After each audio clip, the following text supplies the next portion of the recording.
your eyes.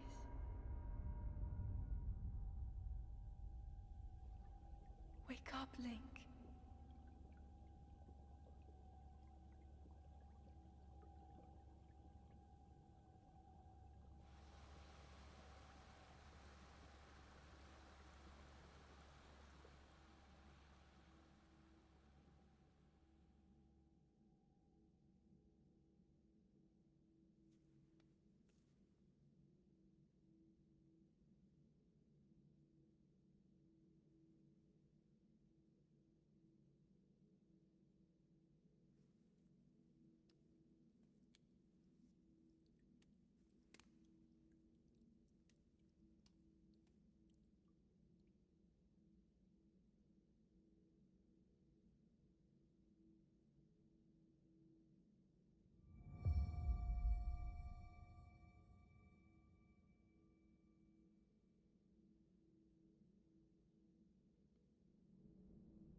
Hello, welcome back to Solo Saturday.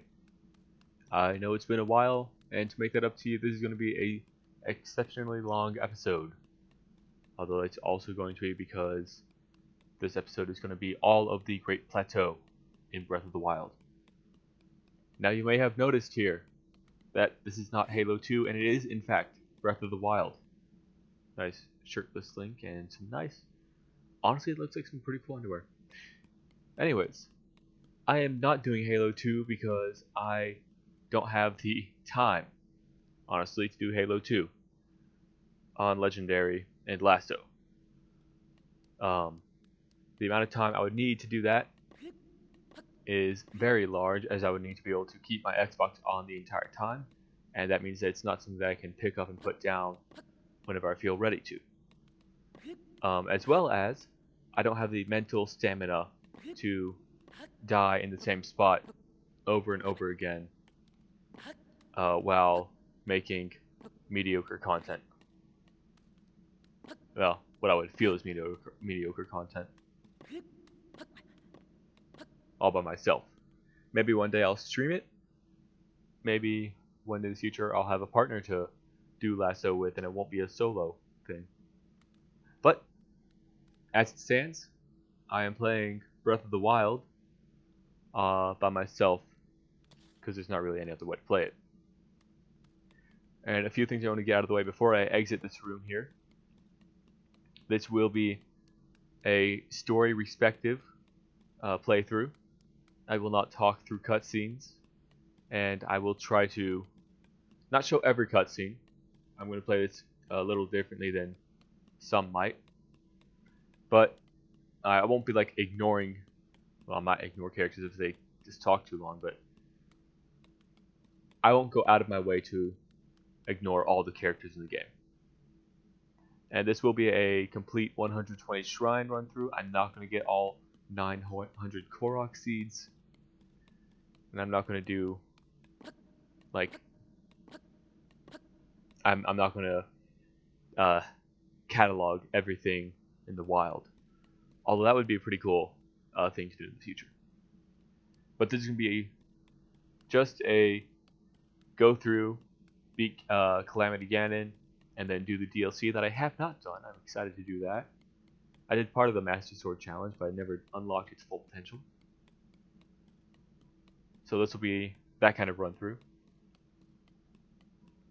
And then let's go ahead and get back into it.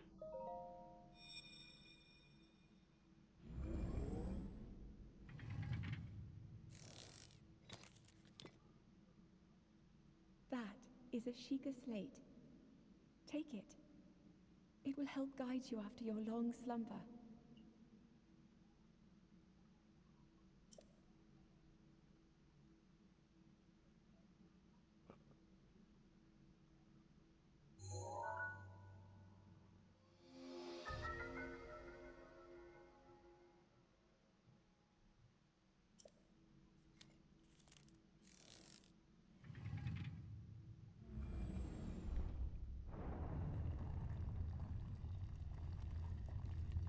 Alright. I don't need these, it's just clothes. Link doesn't need clothes. Hold the Sheikah slate up to the pedestal. That will show you the way.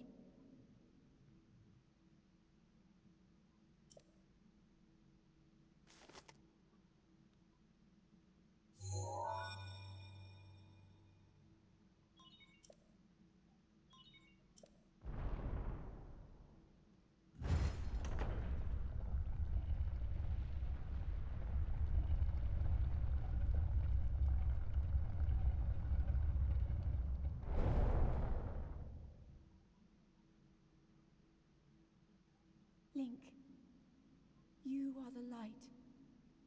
Our light. That must shine upon Hyrule once again. Now go.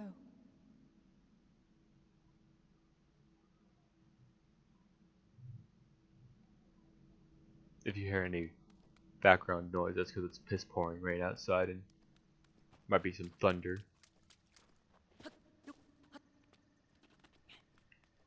Alright, get one more cutscene out of the way.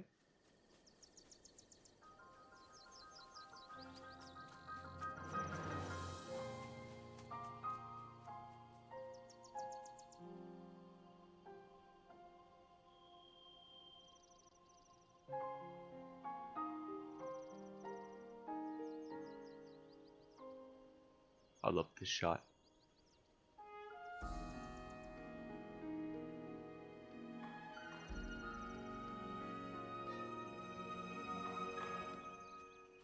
Now there are some cutscenes that I might talk over just because they don't say anything.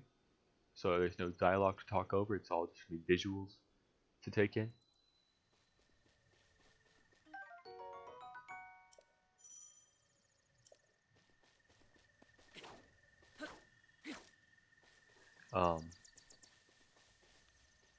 So if it seems like I'm being inconsistent with my own rules that I set upon myself, then that might be why. Otherwise, I might just very well be being inconsistent, which is fine. People do that. All right.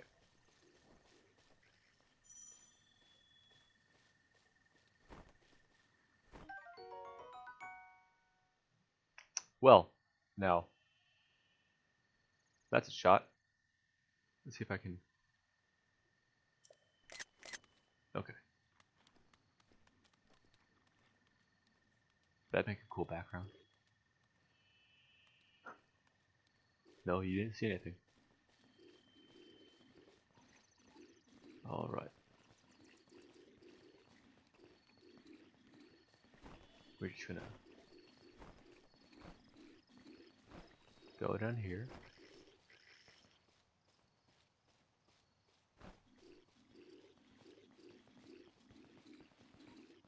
Try to grab that stick. Not the stick I have on my back with the club. It's over there. No, you don't see me. Turn your head. There.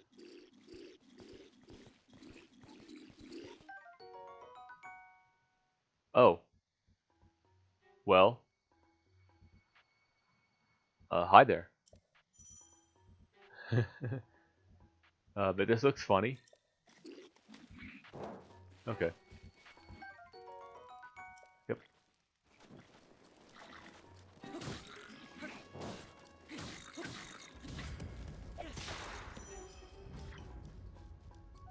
Oof. That looks like it hurt.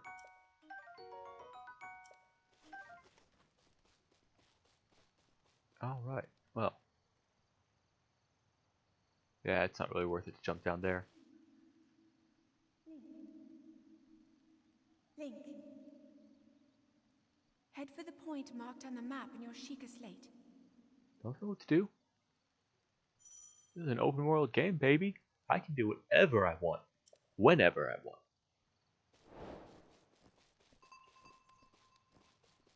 I can tell you right now, this isn't going to be a speedrun where I try to beat the game naked with only a few wooden sticks or anything like that.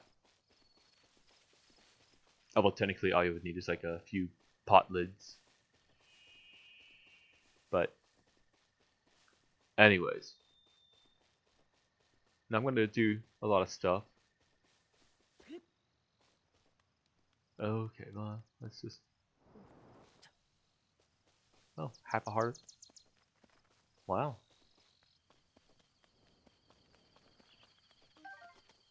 Okay. No? Tree branch. Don't need it.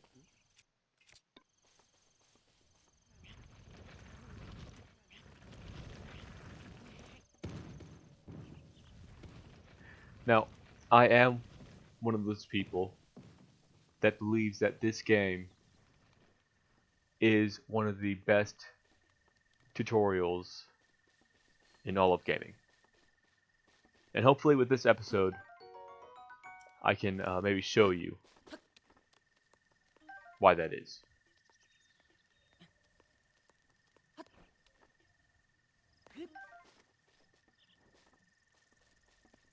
Hello.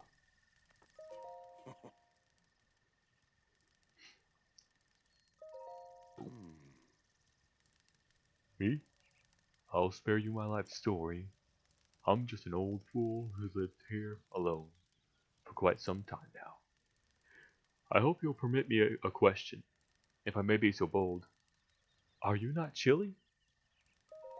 Where are we? Answering a question with a question, that is fair enough. As I cannot imagine our meeting to be simple coincidence, I shall tell you. This is the Great Plateau. According to legend, this is the birthplace of the entire kingdom of Hyrule. That's some mama.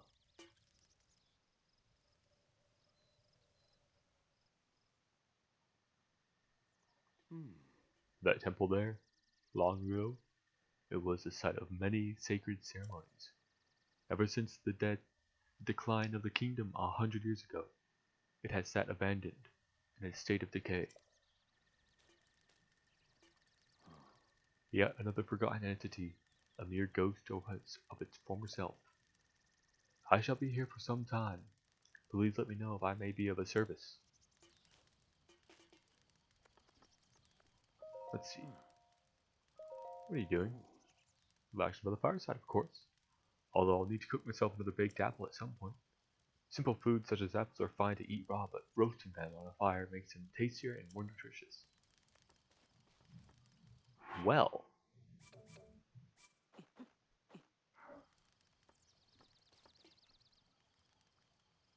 Let's put it right here.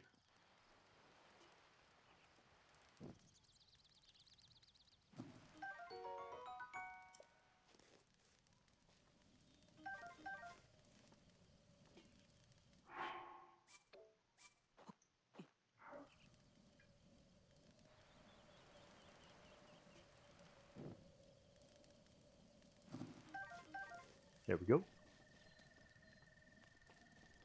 I don't need that just yet. I will take this axe. And that I'm not going to grab because of reasons that I will discuss later when I can actually, talk about them when they're relevant.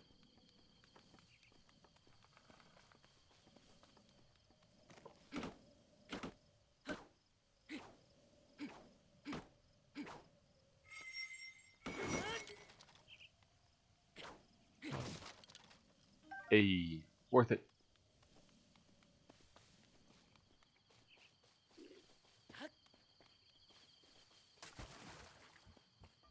Now, I can search it now. I don't want to.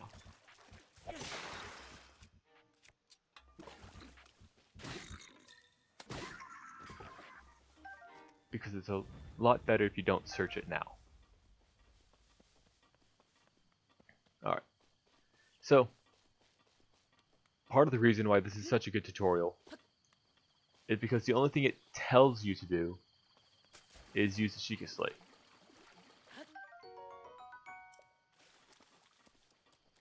Oh. Yeah, the other one left too. That's the only thing it tells you to do. Everything else, you're free to try out on your own. Like, I wonder if I can get these apples down by hitting the tree. Yes, I can. And then, bam. Drops tree branches. You hit it again, drops wood. Wood is a very good thing to have. Then, here, it sets you up perfectly. Just by putting you in a position to where you can see the moblins, see the explosive barrels, and see the rock. Which, if you remember from earlier, you're able to push that rock off a cliff. So you go up here to try that yourself.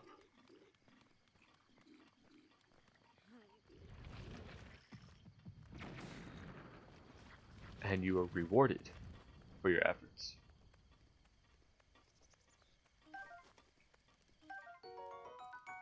Another seared steak. And more monster parts. Oof. Missed out on that butterfly. I'm going to need a few of those. Well, no, I'll just need, I think maybe 2 more.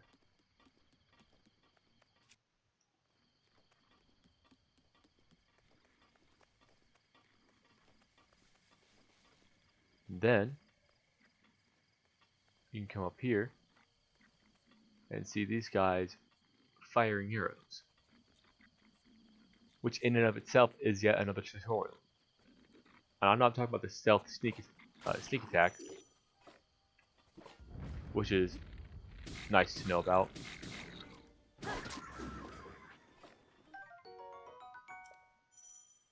But here's some arrows. But you run down here to grab a fallen enemy's stuff, and you see shining on the ground. Well, it's arrows. You're like, oh, well, if an enemy shoots an arrow, I can pick up that arrow. As long as you can see it in the ground. And there's several over here. I count 5. 1, 2, 3, 4, 5.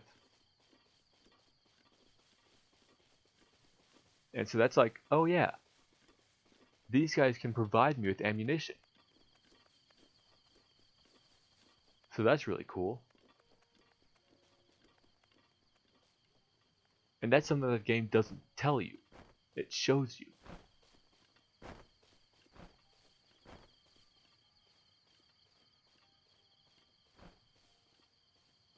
Now, I forget when it teaches you about sneak striking. But it's a very useful thing to know. Sneak attacks deal double damage, because they count as a critical strike.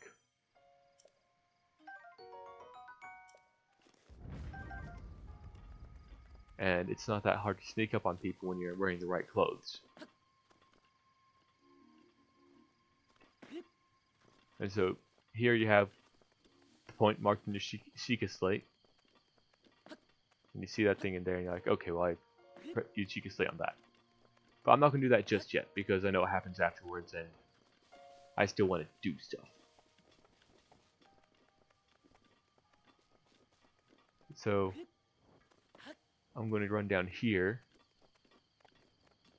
and show you another cool tutorial point.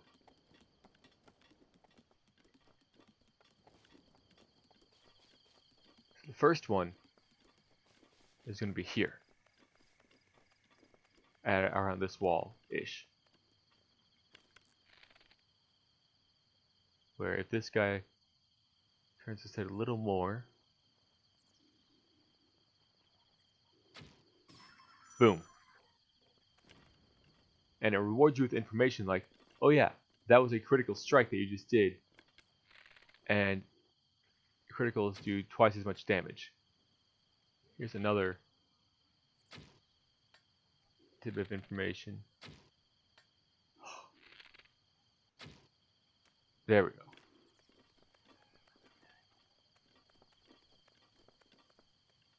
Okay, I guess the other guy is what I need to do.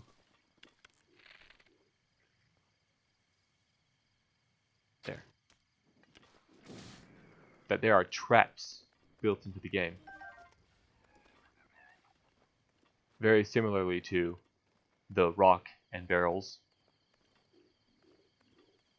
There's all this stuff.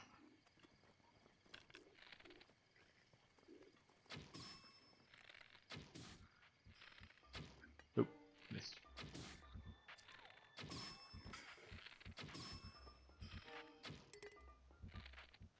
Nope.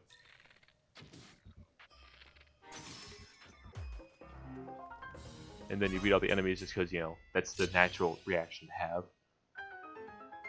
And there's little camps that have chests to unlock. And then I showed you earlier that you can use weapons on fire to do more damage.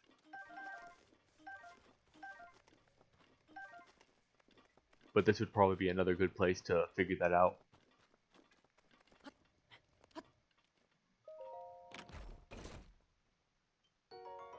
Yep, and you're rewarded with fire arrows.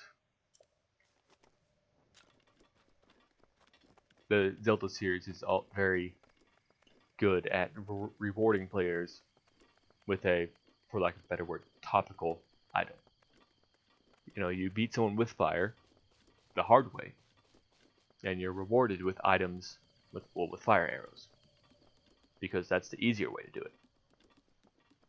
And in past Zeldas, where fire arrows were an infinite item, just had to have magic to use them, and regular arrows, you'd beat someone with like a fire arrow, and that enemy might drop a regular arrow or some magic, because that's what is expected in the situation.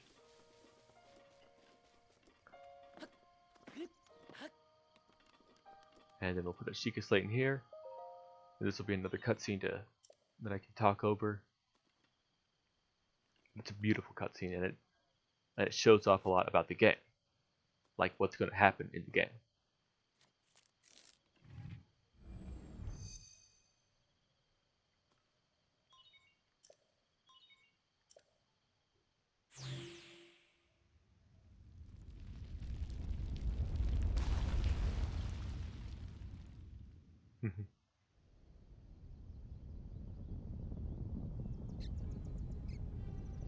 So here we have this big event that's happening. Everyone's taking notice,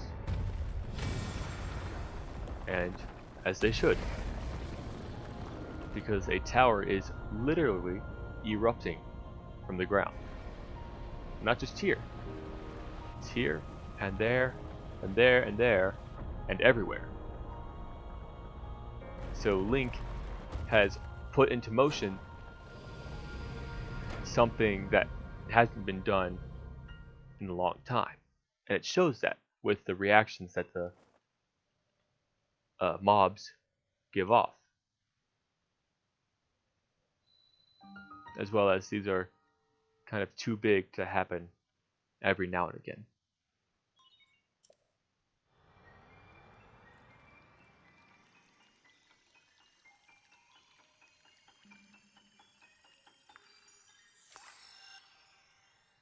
And then here we have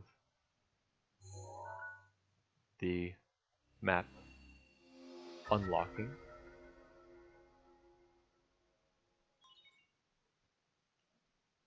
And I've always loved that it's topographical, because I feel like not enough games do that. They just kind of show a flat map.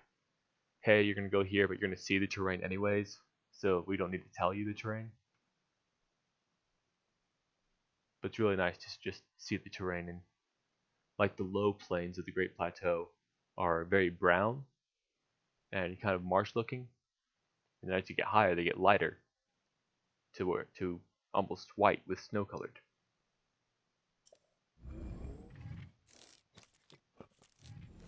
And then we're gonna hear Zelda in a second here.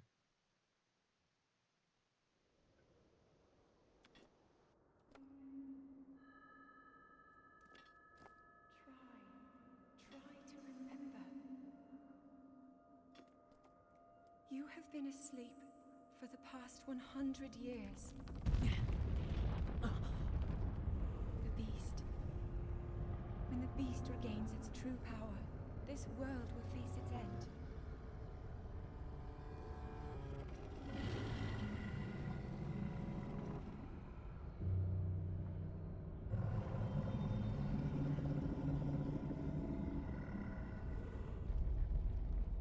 Now then, you must hurry, Link. Before it's too late.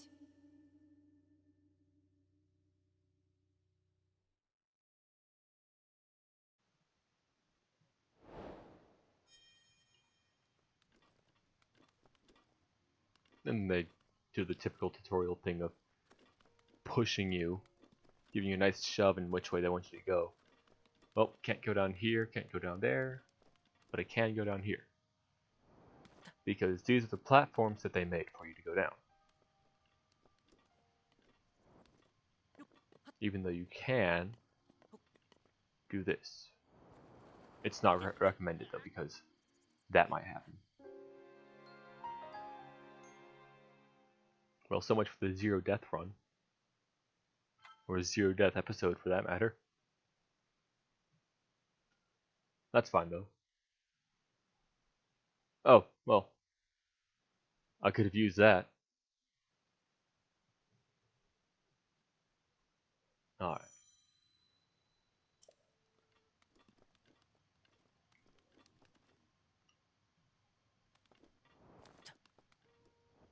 So we'll go down the way that it wants me to.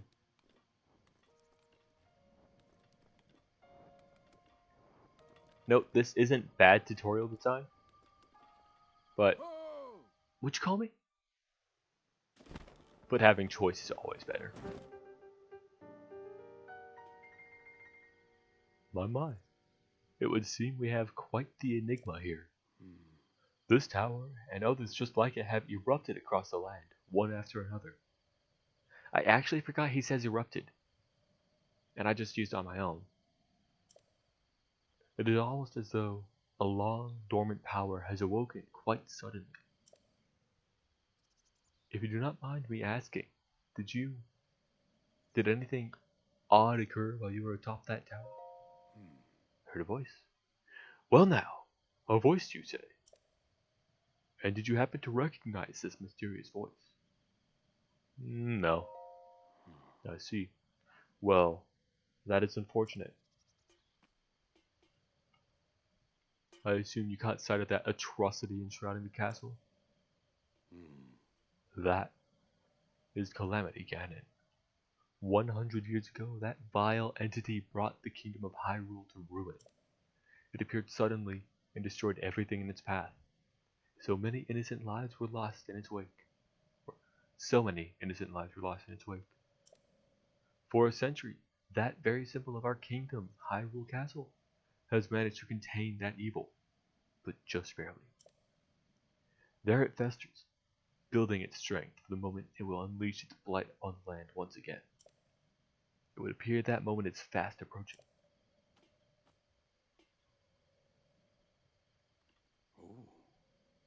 I must ask you, courageous one, do you intend to make your way to the castle? You need not say a word. Your eyes reveal the determination within. Here on this isolated plateau, we are surrounded on all sides by steep cliffs with no way down. If you were to try to jump off, well, no death could be more certain, or more foolish. Of course, if you had a paraglider like mine, that would be quite another story. Paraglider? Oh ho! Piqued your interest, have I? Yes, I didn't come soaring down here of my own feathery wings, you know. Worry not, I will happily agree to give you my paraglider, but not for nothing. Let's see now. How about I trade it for a bit of treasure that slumbers nearby?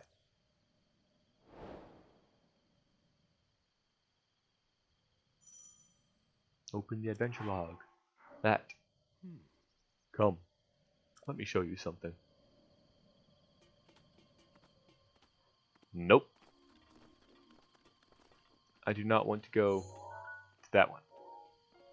I'll come back to it later. But I want to go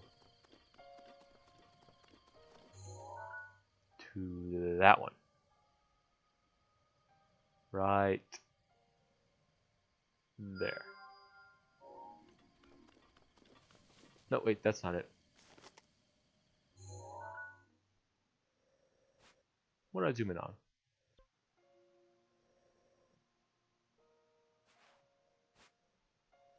No, it's right here.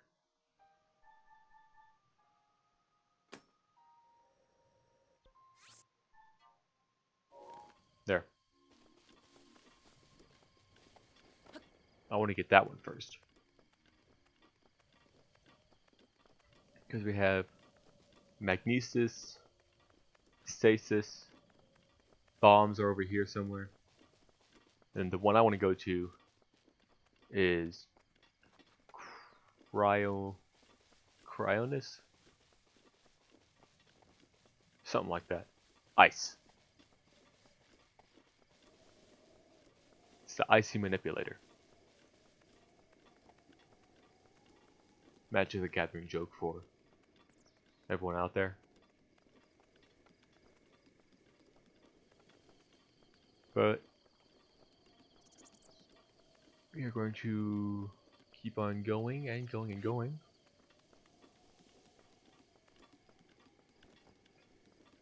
And hopefully I find some more summer wing butterflies along the way. That way I can make a good potion to keep me warm. Hey, there's one. And another one.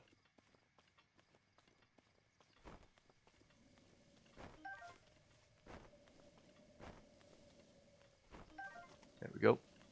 And that ought to be good. We got, looks like some marshland over here. Could have been a farm back in the day.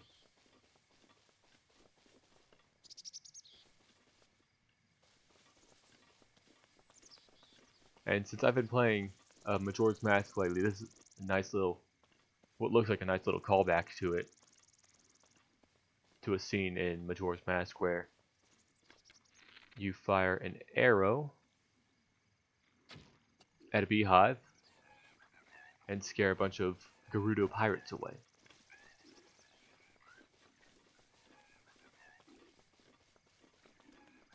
But in that game you could not pick up the beehive.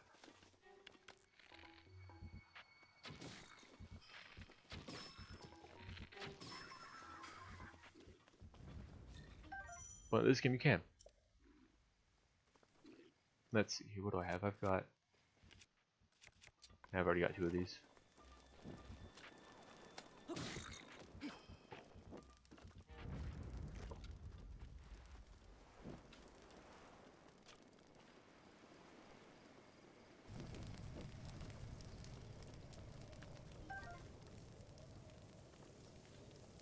I don't need to on the bow either.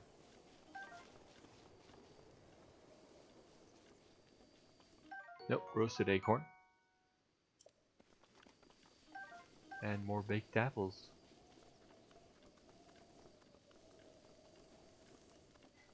Alright.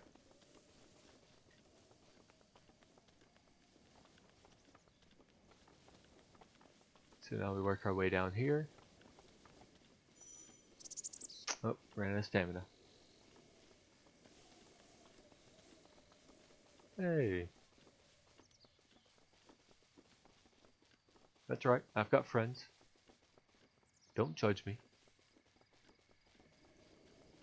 Alright, pick that up. I'm going to need that later. For the next episode, actually. And this one. And I'll take these 3. And I'll go take the torch. Never bad to have it. Alright, so. Coming up. Don't read. I just want that pepper. You have a few options ahead of you. You can either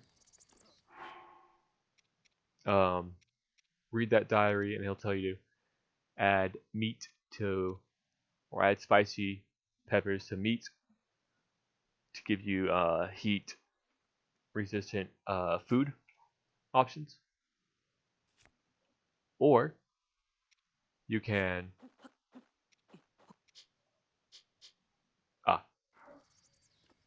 make yourself a strong potion of cold resist.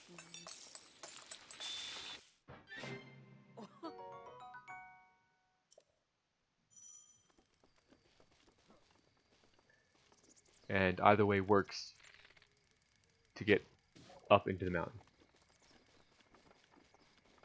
And I've got birds here in case, you know, you don't have any raw meat on you.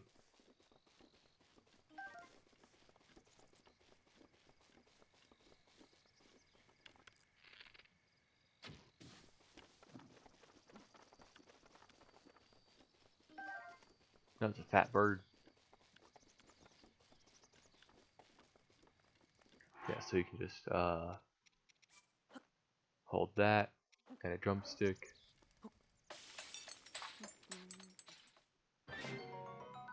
Then you got that. Or you can do 2 drumsticks in one and get you more health. Either way works just fine. Alright. Ooh, just missed. There we go. That's the stealth way. Just take him out with a headshot and, you know, be like, eh. He'll get over it.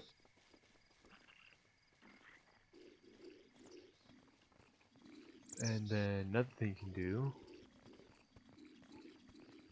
is, if you feel stealthy enough, go around to one of these guys and try to sneak attack him. Or just burn.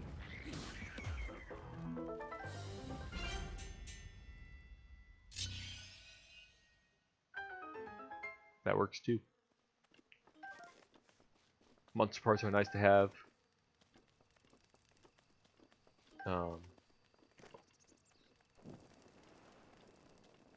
And burning boxes is also a nice thing to do. Just don't burn books.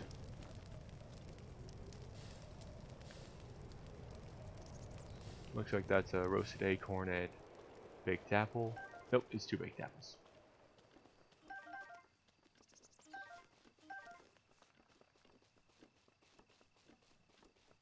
Yep, and I still don't need a bow. Then there's these mushrooms.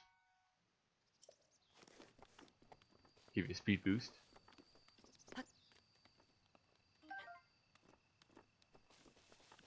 And I'm going to take down those.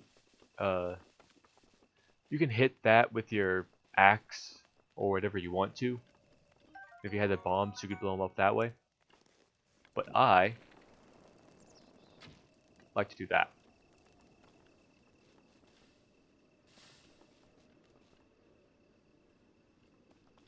And then do it again, but to the bees.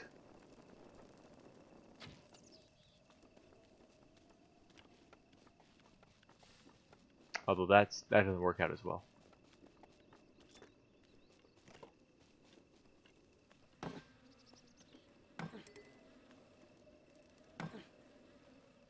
Can I parry these?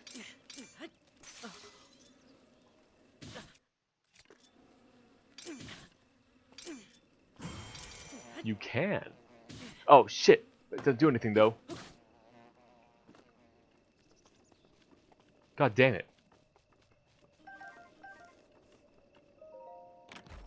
You can unlock this chest. Like, oh look, bomb arrows. That's awesome.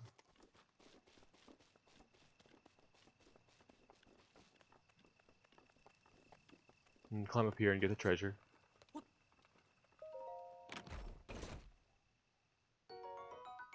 A throwing spear. Not bad.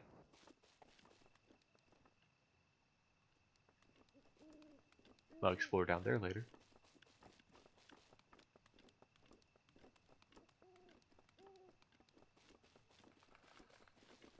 And then that leads up to this stasis. I'm not going up there. But as long as he's got that campfire, I'll go ahead and make myself some speed boost.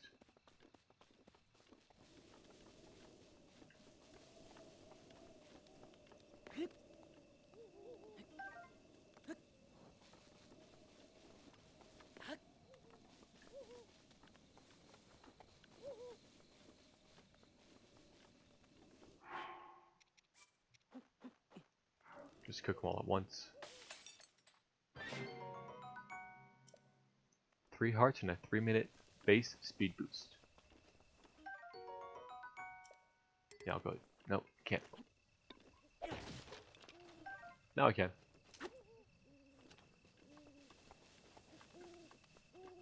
Alright.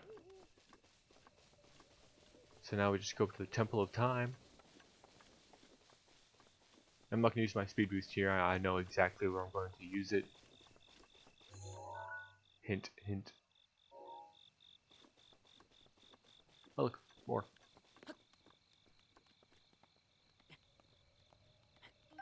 There.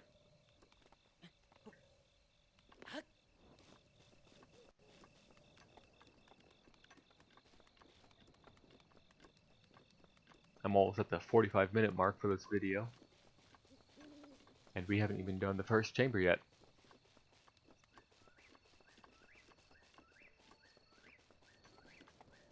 Alright. So when we get up here, watch the thermometer. Oh, yeah, these guys. And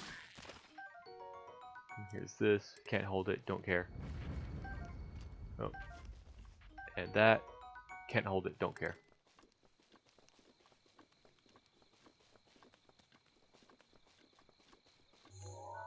Yep, I was right.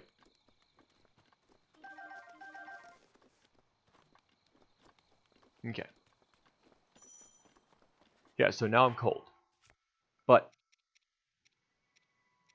I can be not cold.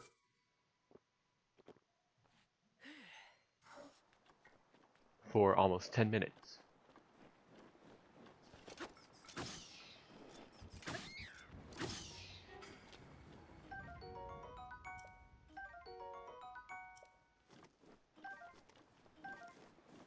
We got all this stuff.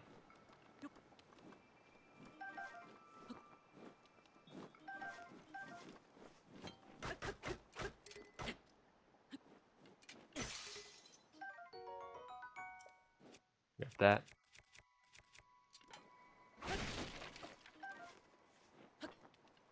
And then I'll check this guardian for an ancient screw. Not bad. Comes in useful later. And here you're like, huh, well, I'll just swim across. No, no you won't.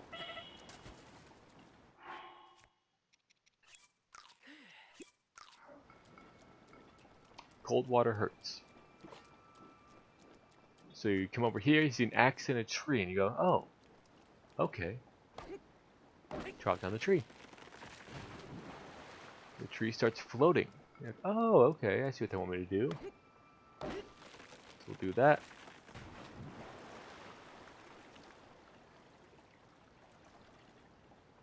You get to see the amazing physics of this game at work.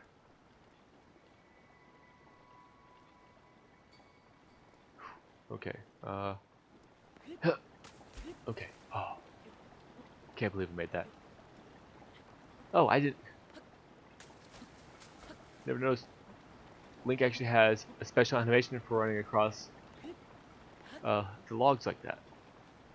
It's probably not for just the logs, but probably like any ledge, but still, that's cool. And then use your magical Korok leaf to traverse the river. And I want to see if there's anything behind the waterfall. Because Zelda likes to do that.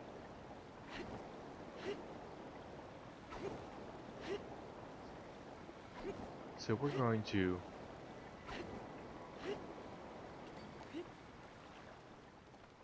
Oh look, a cave. Oh, and these guys.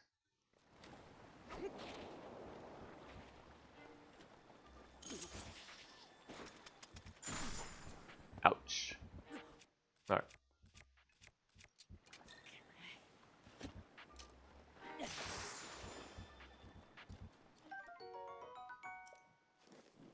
There we go.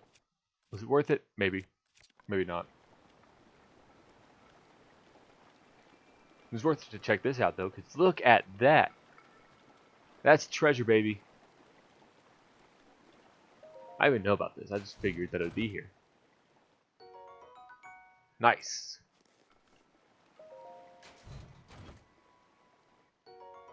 Nice.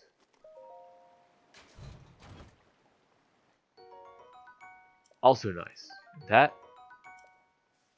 Also nice. That's a hot tip for you. Literally, because it had fire arrows.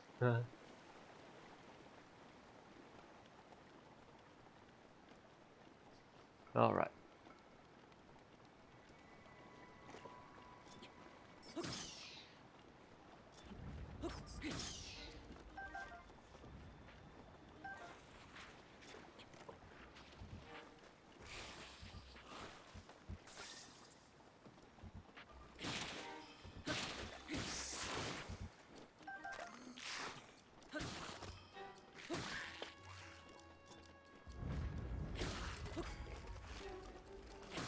Okay.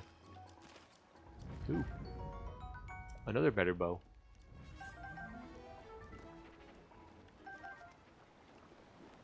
Oh, and more arrows.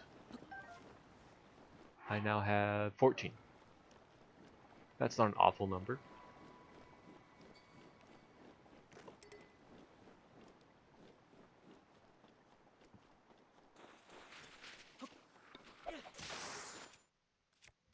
Yeah.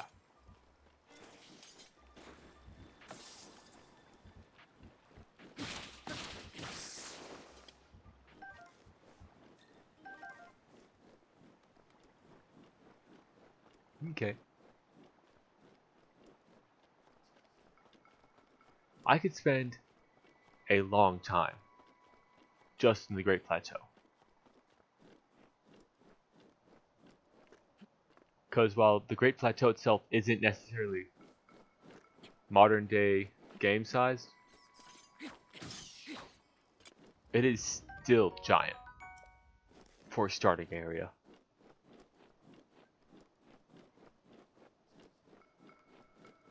Like, I'd say it's almost too big. Just because, you know, when you have it this big, it takes that much longer just to learn and get into the game. Yeah, I've got time to get these keys.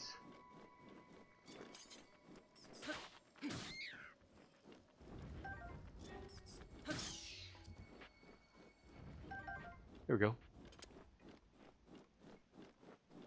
Now climb the spire.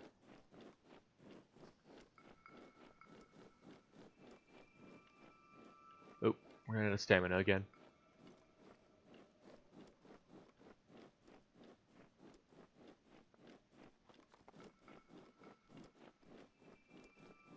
We'll run over here.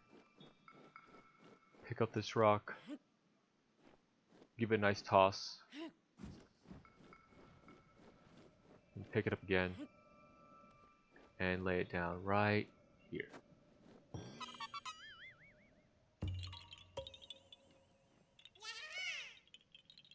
You're not Hestu, but you can see me? Well, if you're into Hestu, please return this to him.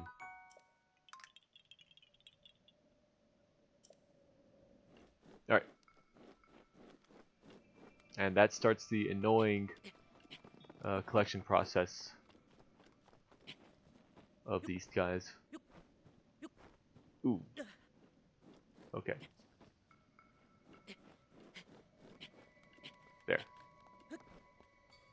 That's something else you can do. It's just like tap B when you're climbing a mountain, and you'll cause Link to let go of it and start running up. And if you can just regularly run up, then you can save a lot of stamina and climb a lot faster. Oh ho ho, aren't you a bit chilly? There are few things in life filled with as much mystery and wonder as the moments before sunrise. Ah, I enjoy gazing out at the world from here. A breathtaking view. This may be the best place to get a full view of the entire plateau. Did you mount the scope on your Sheikah slate? I did. Look through it and you can stick a pin anywhere you'd like to mark on the map. Did it. Got the t-shirt. Just chose not to wear it. The pins in your map serve as reference points for your travels. Just stick a pin anywhere you're interested in. Got it. Go ahead and take a look if you're inclined to do so. You did well to make it this far without the proper clothing. Please take this warm doublet as a reward for your tenacity. I assume you will want to try it on right away. I thought you might be eager to see how it looks. It's quite fetching. Well, I suppose it matters not. It is yours now. Do take care to put it on before you get too cold, though. Yep. There you go. Now Link can just run around in his underwear and a sweatshirt. And if you do the button combination, left trigger, jump, left trigger, jump, and A, then you shield surf. Still take damage while you shield surf, because they don't want you just getting away from danger.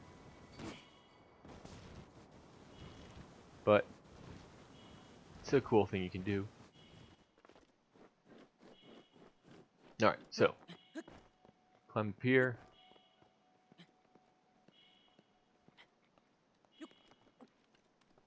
And make our way on up. Get our stamina back first.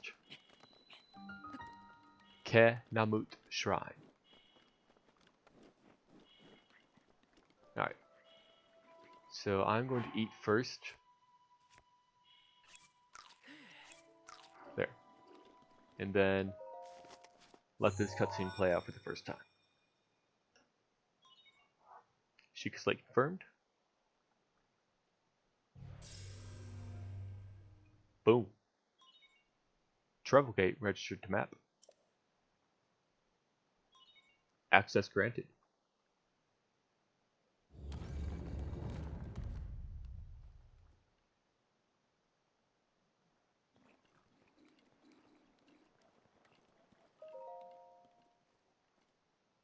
And also that one.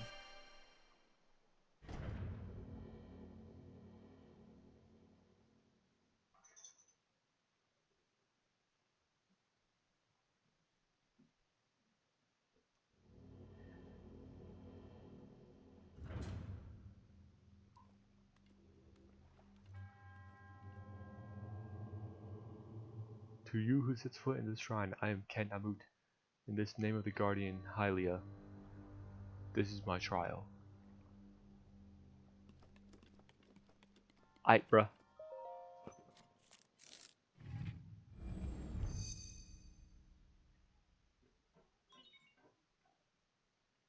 Sheikah slate authenticated distilling room.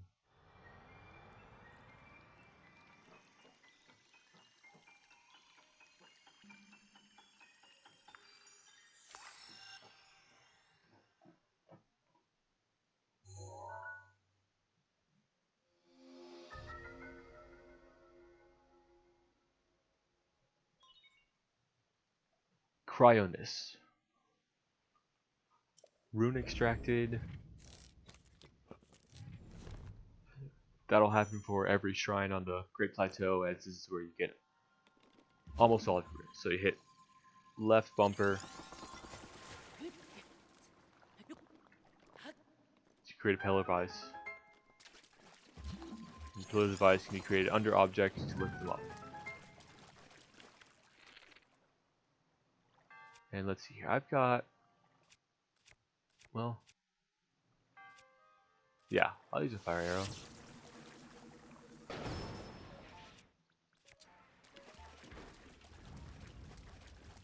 Just get that nonsense out, straightened out. Let's see, I've got, let's throw that away. Because I know this is a weapon.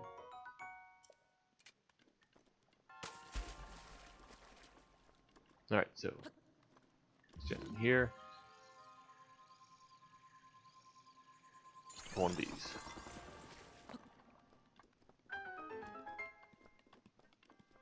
That's it.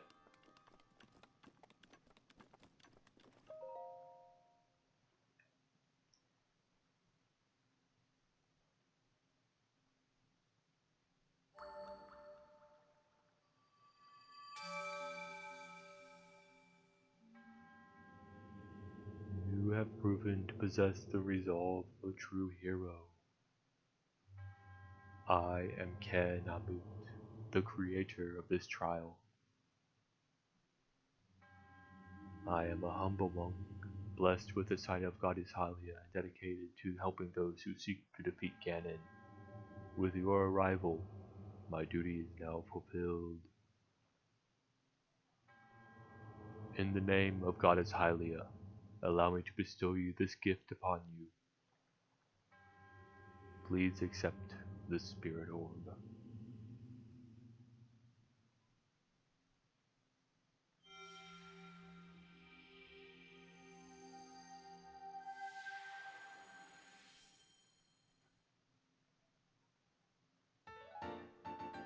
A symbol of courage given to those who have overcome the challenges of a shrine. May the goddess smile upon you.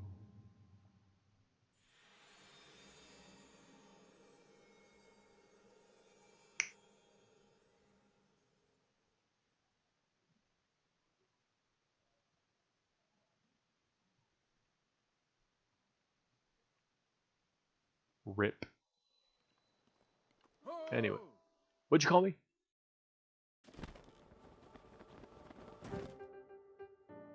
It seems you managed to get your hands on a spirit orb. Well done. How'd you know? Clairvoyance! Oh, or perhaps just something similar. As one gets older, it can become more difficult to see what is right before one's own eyes. However, that which once was hidden from view can often be crystal clear. But perhaps that is not true for everyone. The appearance of those towers and the awakening of this shrine is all connected to that Sheikah slate you carry on your hip there. A regulator, please. I have yet to finish speaking, young man. Long ago, a highly advanced tribe known as the Sheikah inhabited these lands. The great power of their wisdom saved this kingdom time and time again. But their ancient technology disappeared long ago, or so it is said. It is interesting, however, to think how something like that survived all this time hidden away in a shrine. These shrines are tucked away in numerous places all across this land. On this plateau, I believe there are still 3 more. Bring me the treasure from each of those shrines and I'll give you my paraglider. So I need more now? I said treasure, but I never said there would be only one treasure. Whether it's 1 treasure or 4, what's the difference for a young go-getter like yourself? Since I'm feeling generous, I will also teach you the trick of finding shrines. It is always best to survey the area by looking for a high point. The tower. Got it. I admire your eagerness, but allow me to teach you something else before you go. No, I don't want to learn. Take a look at your map on the Sheikah slate. See those blue icons? You should recognize the cave where you awoke, the shrine you came from, and the tower. You can travel instantly to any of those places with the Sheikah slate. Or so I heard quite some time ago. I do not know if it actually works as such. Alright. So we did that.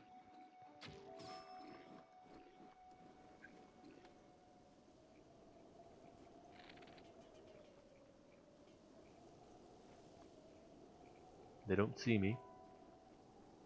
No. That guy's now dead. And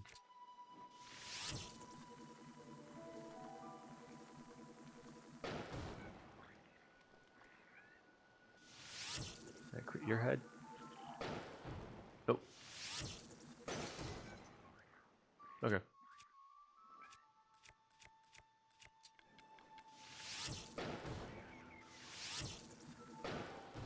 There.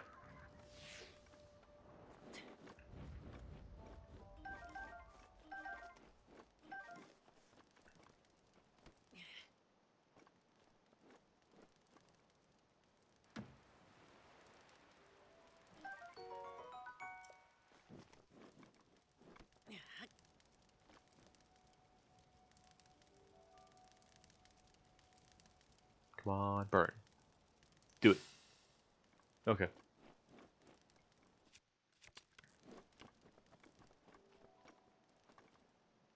Alright. So how do we get back?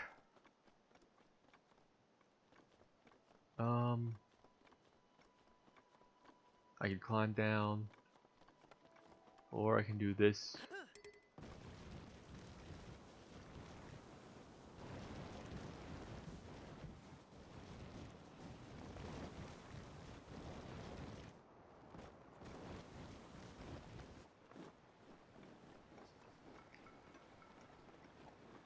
And then we just use our newfound Cryoness ability to get back.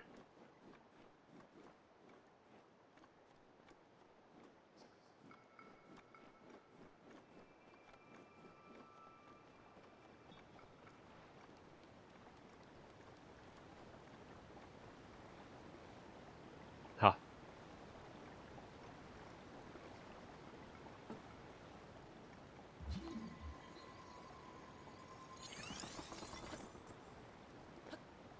Just like that. We also search some more dead guardians. Oh.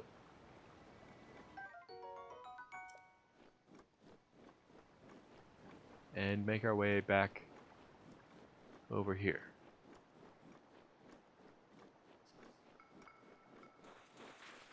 Oh.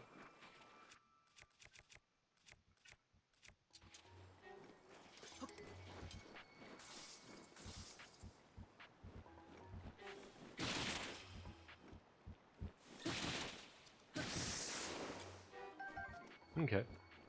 Looks like if I'm able to defeat them while they're actually glowing, then I get 2 jelly. But if I do it when they've used their power, I only get 1 jelly, which makes sense.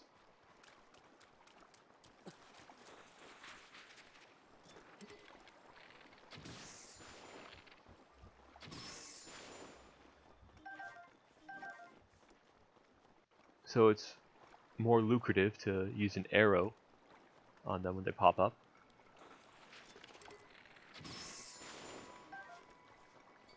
Well, I guess it's just a better percentage.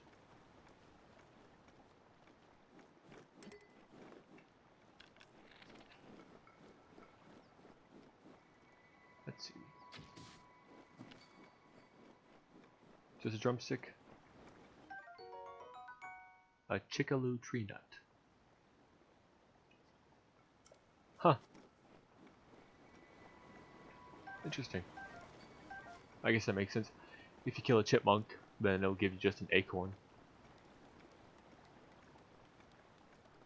Alright. So let's go here and we'll take a right.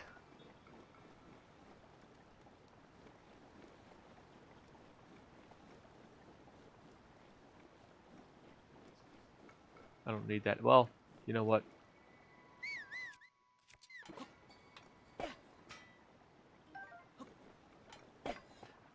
Okay, come on.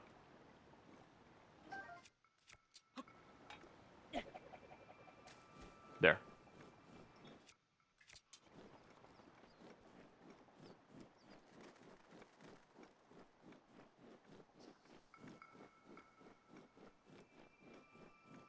We're just gonna work our way over here to... Why don't we go up here and take a left? I think that's how I get to the next shrine.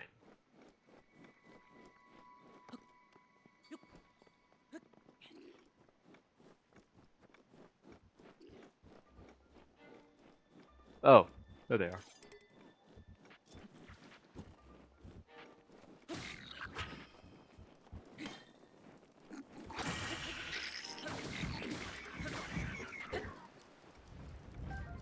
I'll go get that since mine's about to be broken.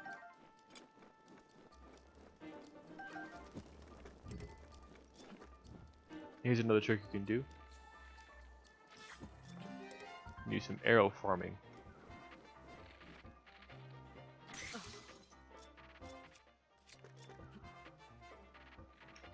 Or you just take a wooden arrow, or wooden shield rather, or pot lid, or whatever.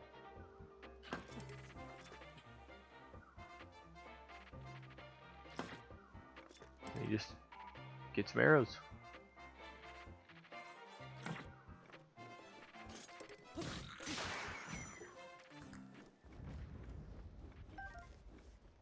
Just like that.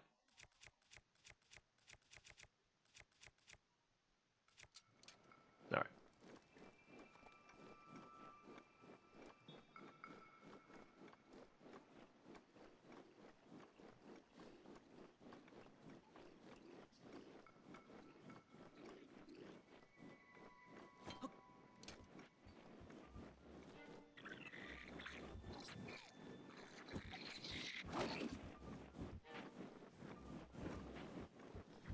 Ow.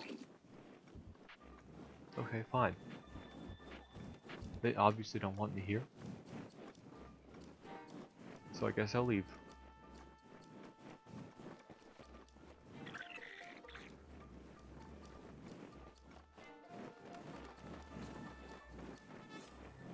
No, I don't want the tree branch.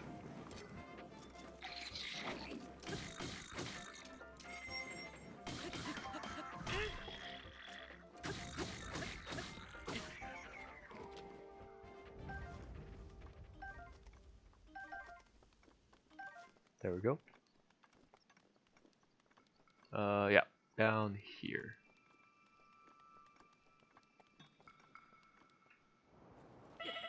Ouch.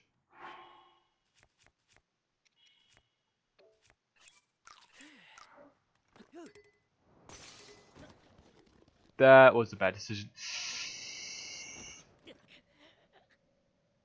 Ouch.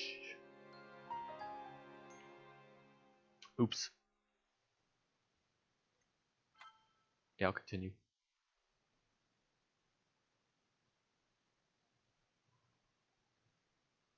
So playing this for an hour and 10 minutes, I've already learned more about a game I already knew a lot about than Halo 2. No, that's not what I wanted to happen.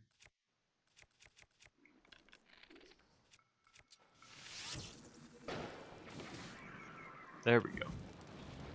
Jesus. Okay, I went flying. So there's that. Those are both things I don't care about. Okay.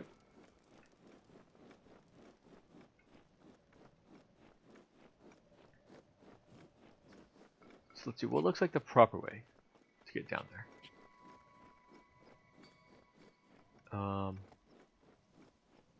My falling trick wasn't bad. I didn't take too much health. So it looks like that's the right way. Oh, no.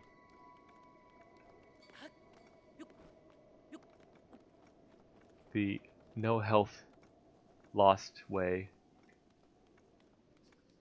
looks like it's here.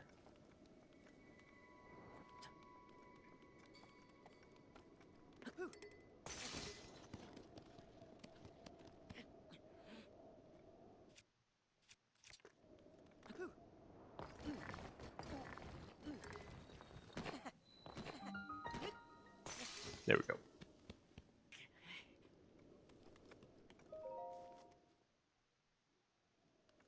Skip these cutscenes because we've already seen it. If you want to see it again, just go back and look at it, or just search it on YouTube if you really want to.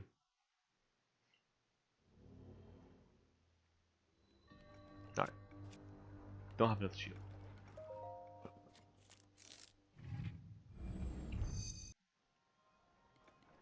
Alright. And boom. This is another good one, but it gets better after you upgrade it, as most things do. But this one gets like awesomely better. Oof.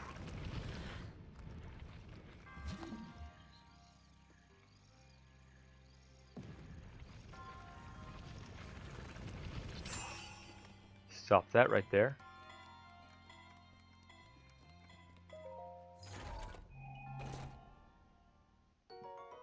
Get the Traveler's Shield.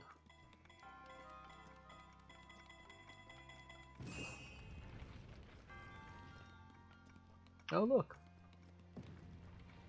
One of these.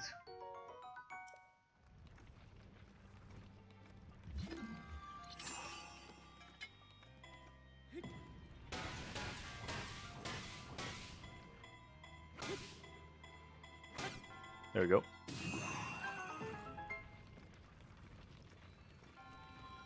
You gotta be careful with these guys. Alright, now skip this guy too, because we've already seen what the guy says, and they say the same thing.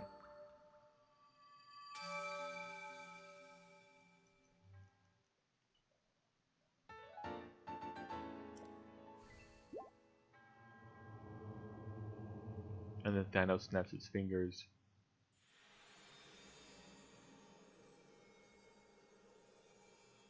Boom.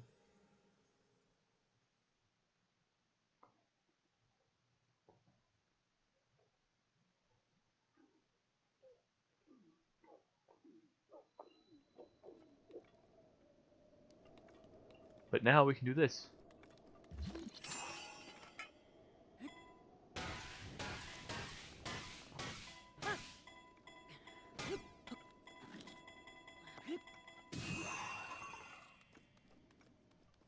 Oh. And we can also do this.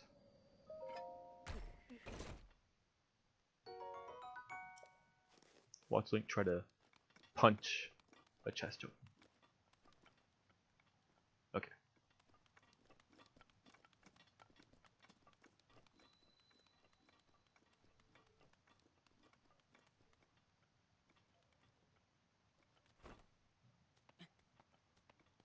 And this is where all of this comes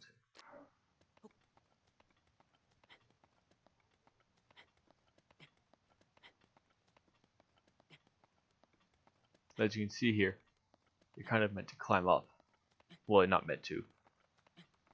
They made this intentionally to be super open, which is why they have a somewhat ramp area in case you do the Cronus trial first. But they give you all these ledges here in case you decided to climb up like a regular person would on their first run through. Because the first run through would go no more, something like this. Oh, why'd I jump? Not something like that. That was poor timing on my part. A regular run through would go something like, you get the magnet Seeker Slate ability first, and then you get the bombs, and then you would probably get this.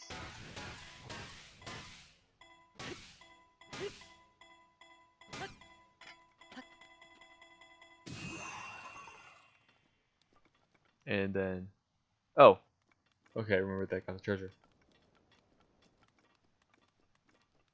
Oof. Oh god.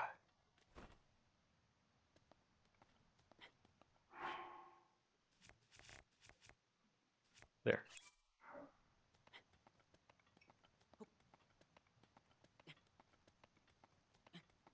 And then it would come up here. But unlike some video game companies and franchises where they would expect you to complete things in a certain fashion. Oh, why? Okay. The Zelda team said, hey,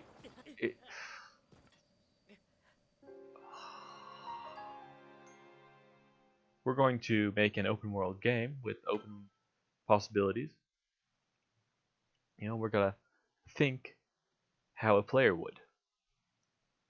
You know, what if they don't want to do something that we want them to do?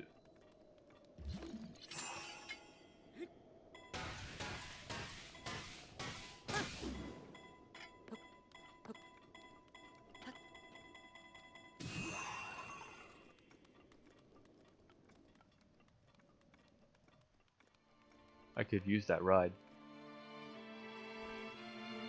Alright.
Alright.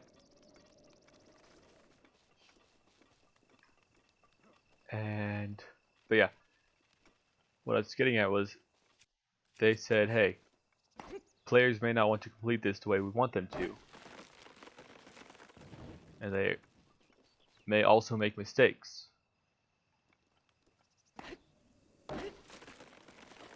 So they put not just a few trees on that side, and not just one tree on each side, but they put multiple trees on both sides. That way players could figure out how to do that.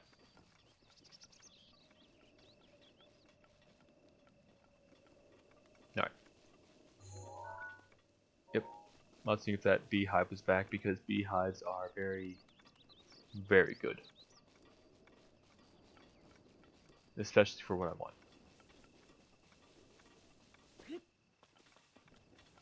And what I want will happen in the next episode. Oh, yes. Oh, sweet.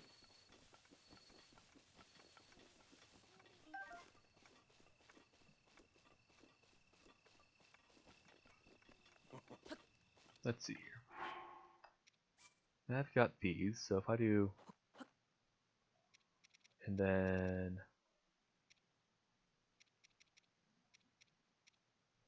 Oh. I need to do this. Nope. Okay.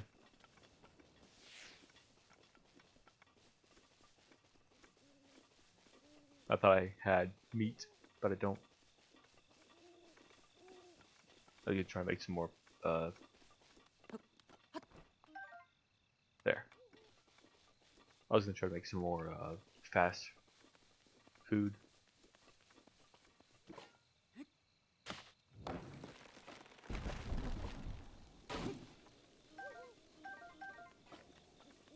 Alright, so, what's this? Apple? Yeah. Now I shall go to bombs.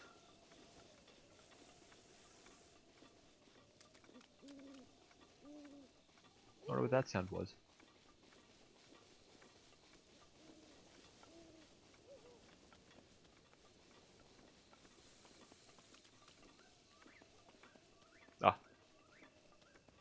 just winds and dust.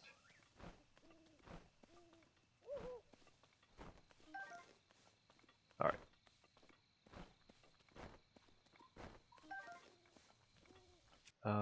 Weakest thing I have. This.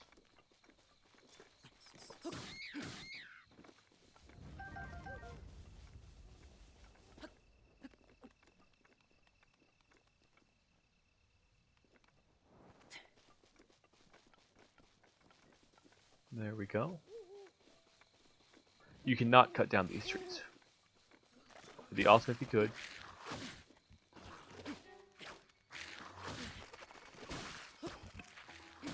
But you cannot.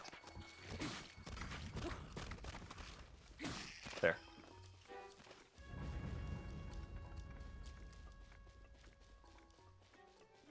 So we do this.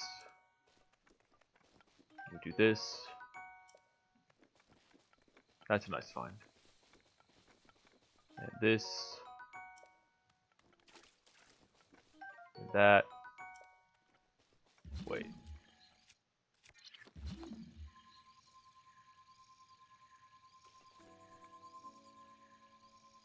Okay, good. And then, wait for it. This guy still has some life in him. Which isn't really good for us, but...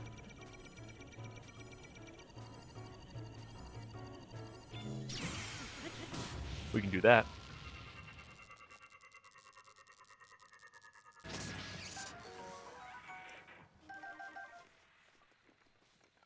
And that's nice for us.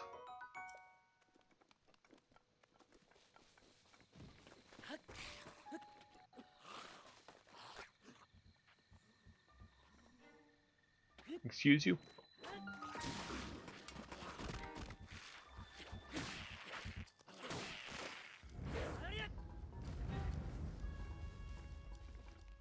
Grab another sword?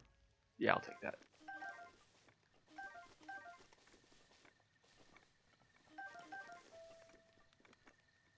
Okay. Let's go through the bombs.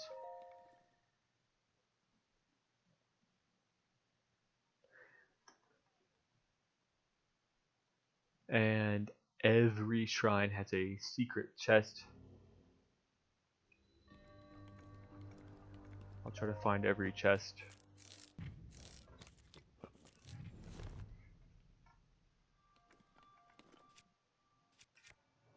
We get 2 bombs here, which is nice.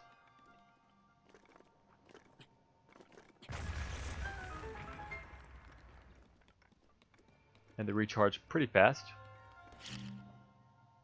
Let's see, can I actually block this? I can't. At the cost of my shield. And here's the secret chest for this one. Well, that's less useful than this. And it's not as fun as this.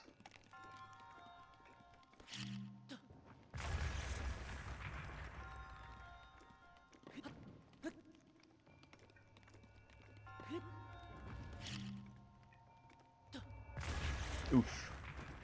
Oh, that hurt. A lot.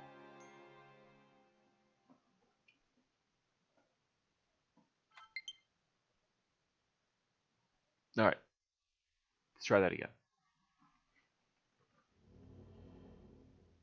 This time, without blowing ourselves up.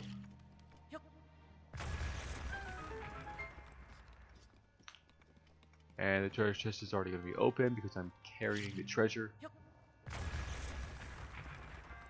Now, like I said, they gave you 2 kinds of bombs. A flat one. It's easy to set down, run away from. And a round one. That rolls around and can fall down cliffs very well. And you can surprise enemies.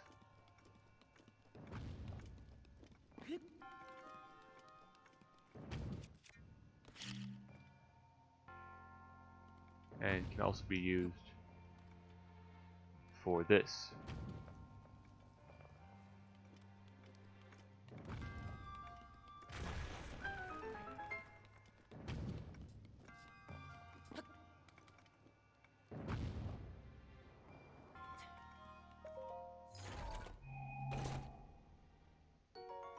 Now, I don't know why that ball is there. Usually those balls will be around when there's like some kind of hidden passage. Not passage. When there's just like something for them to fall into and activate. I don't see anything like that in here.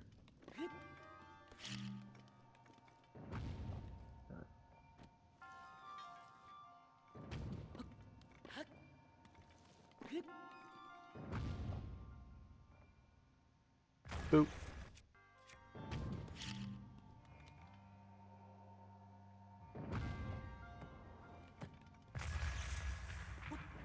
Alright, so you can have that out and have that out, and then, well, they didn't explode at the same time, which is, I didn't want them both to explode, but you can hit one of them, or you can explode one of them without exploding the other one, so long as they're not next to each other.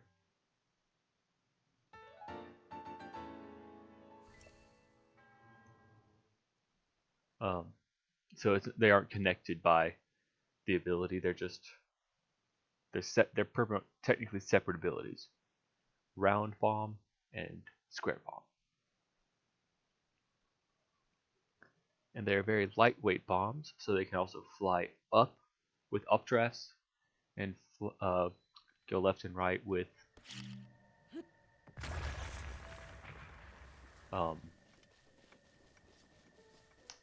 wind currents.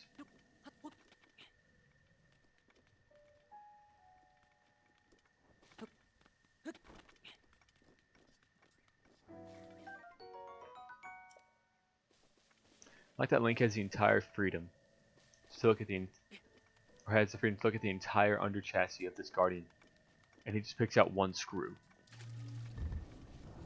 Oh, I don't have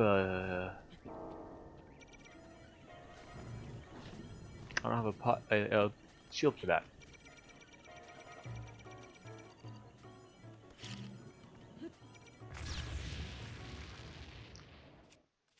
Ooh. Yeah, see.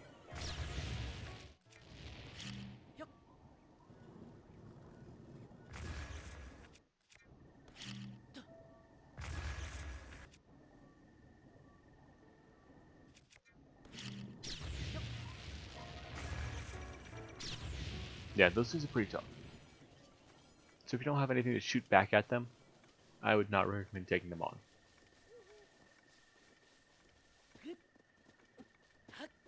Oh yeah. Well, I guess... No, I don't think that was the moon. Alright. So the last one is over there. And I'm going to get that in a second.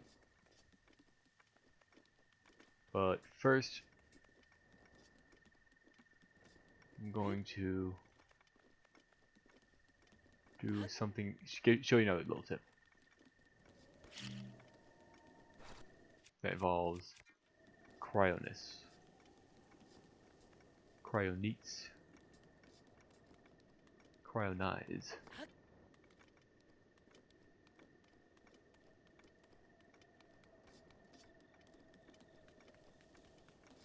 Straight ahead.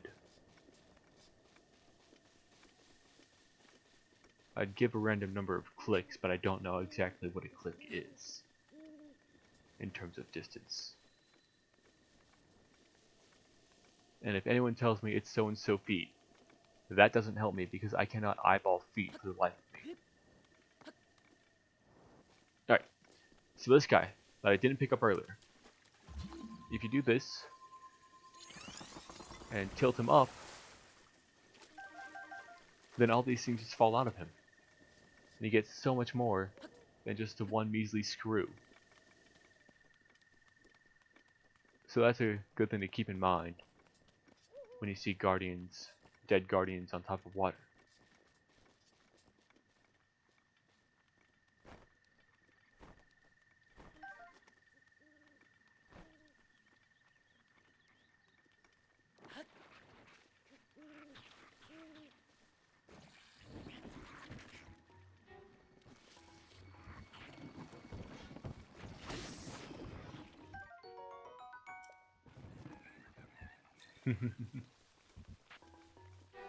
Moblins are scared of a rock.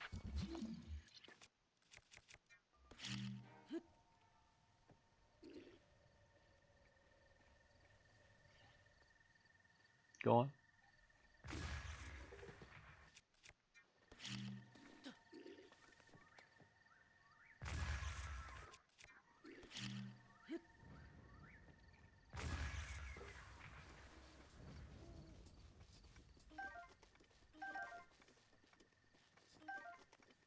Alright.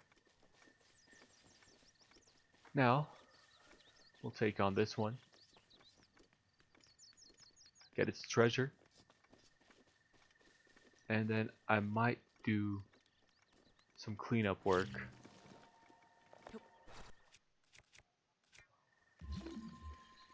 Okay.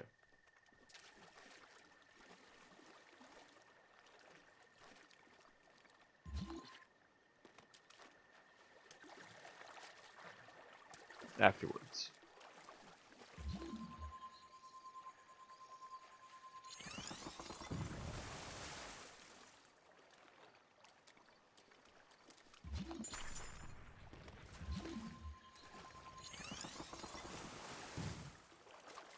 But yep, there we go.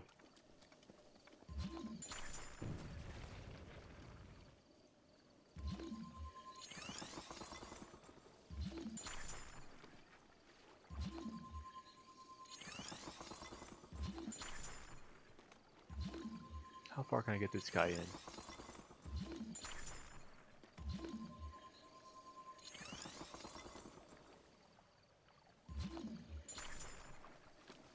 About that far.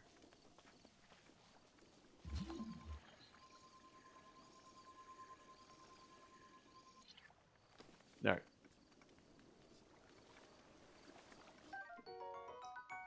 And it works on every single guardian like that.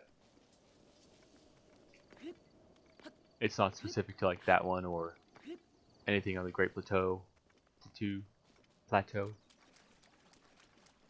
As long as it's a guardian that's dead and next to water, it can be tipped over for significantly more materials.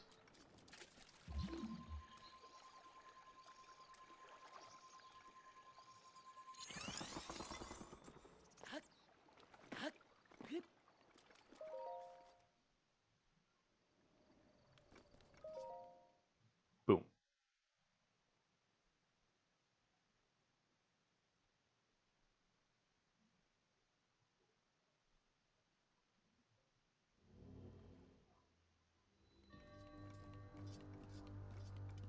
And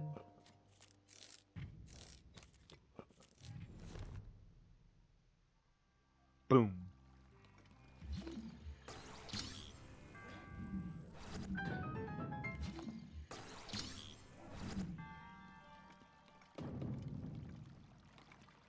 Oh, don't want to go in there.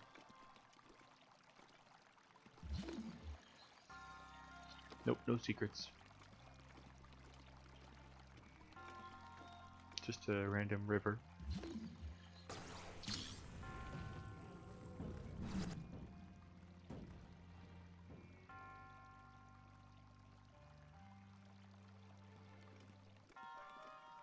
Yep, and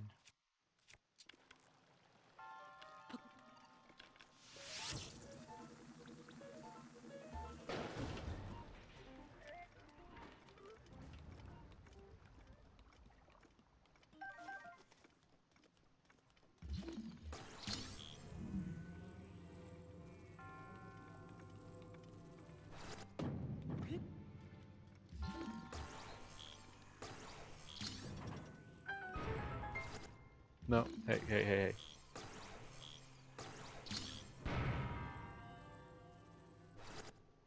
Okay, fine.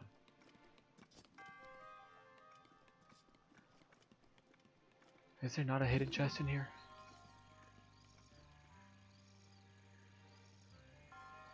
I guess not. I can't actually block the flow of water. Like, the game's sophisticated, but I don't think it's that sophisticated.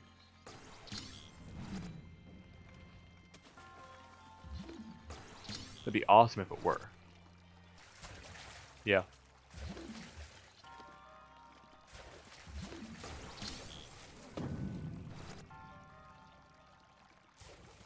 Okay.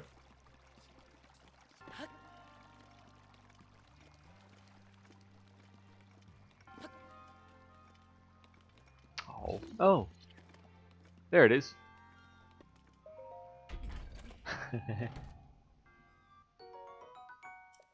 Nice.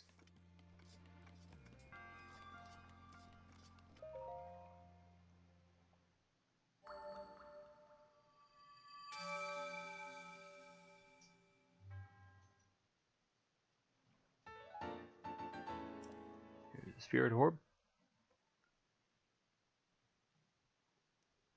And I will go ahead and do some cleaning up after this.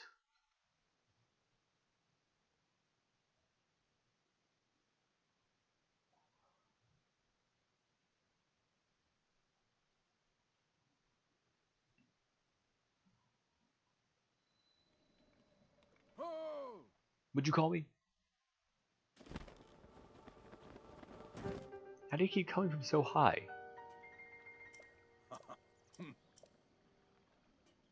Oh yeah. He's happy that I call the spirit orbs. Now he wants me to go to the middle of the map.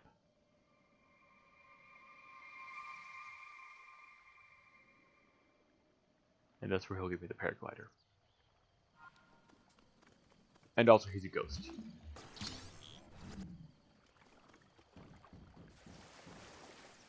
That's not what I want you to do.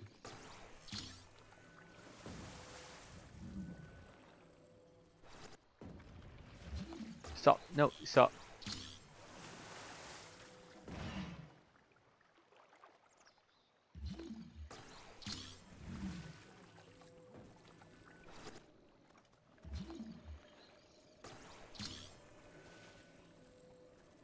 That's gonna be useful in a minute. And that's treasure. Lots of arrows. Opal.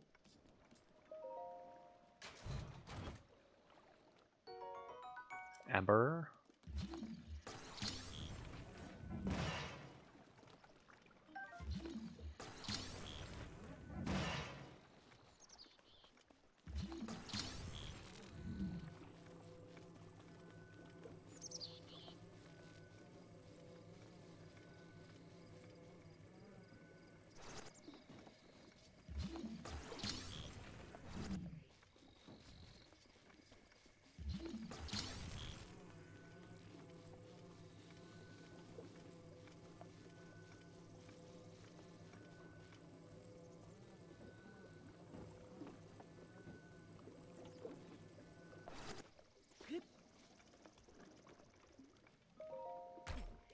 Ouch.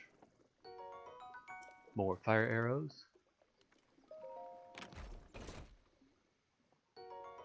And ice arrows.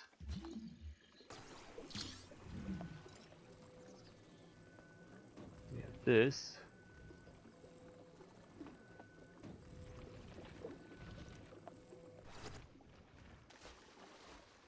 No. You are not some teenager that I'm telling to wash behind the ears. You will do what I tell you to.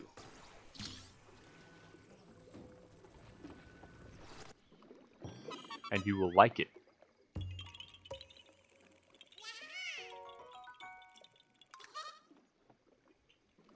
Alright. Okay. That mud kills people.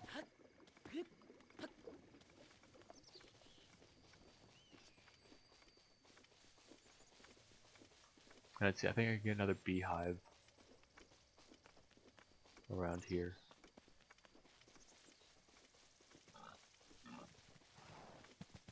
There's a pig, but I don't really need pig right now.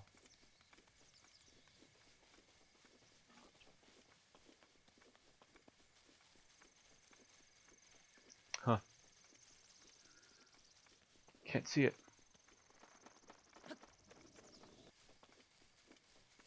Felt like... Oh, there it is.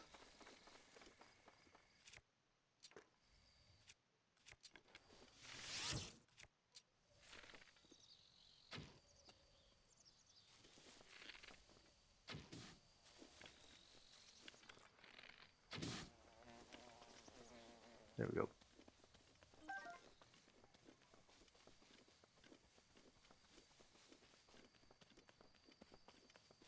And it's just that easy. There's some more moblins set up to the west over there. I say that because that's north and that's west. Alright. So I think there's just... Oh, what was that? Okay, good. There's one more Korok that I will find, but it's on the way. So we will head on over to the Temple of Time to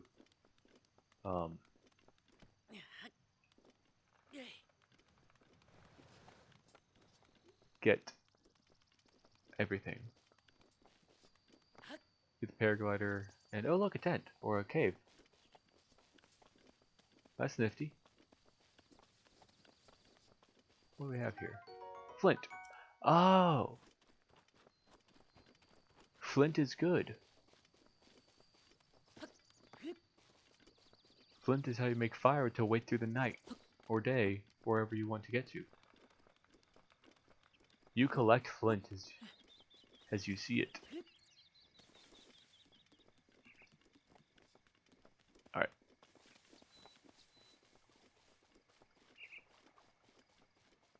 Jump. Splash. This guy, who's got my favorite Korok design.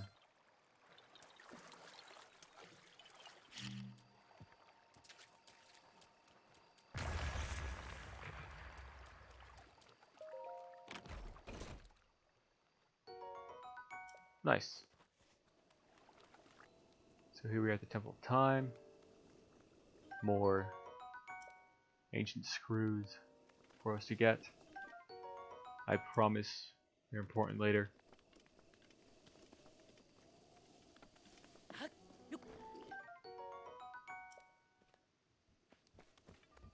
It's this guy who thinks that he can touch us.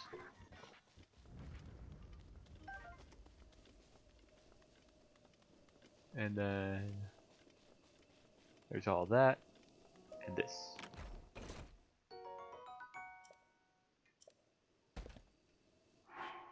But my bow inventory is full, so I'll drop that. Get that.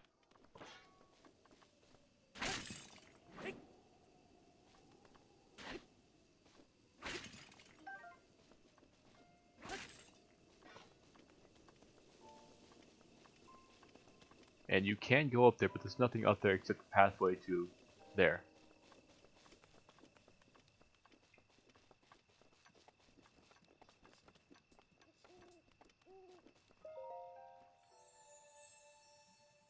Yeah, let's talk to the goddess Hylia.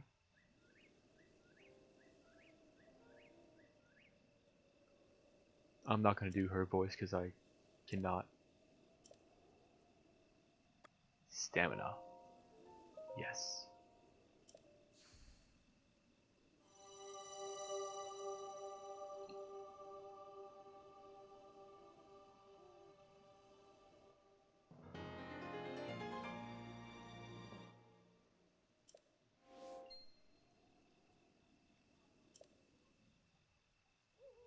Takes.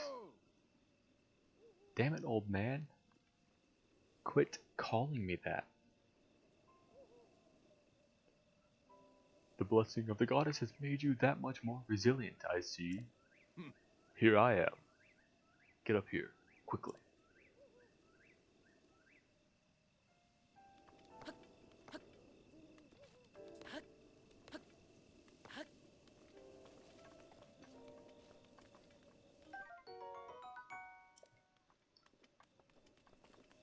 Anyways, as I was saying, before I was rudely interrupted and called names, is that it takes 4 spirit orbs to get an upgrade. Heart container or stamina.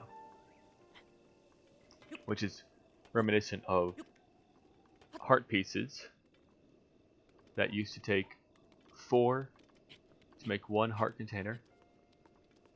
Until Twilight Princess they changed it to 5.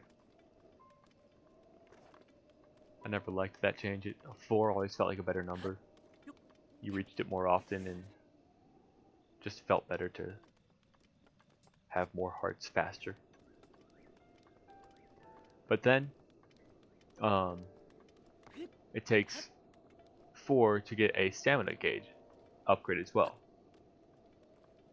which it takes 5 stamina gauge upgrades. Is that a bow or a... I'll have to find out. To make a complete stamina wheel. Well done there, young one. Now then, the time has come to show you who I truly am. I was King Rome Bosphoramus Hyrule. I was the last leader of Hyrule, a kingdom which no longer exists.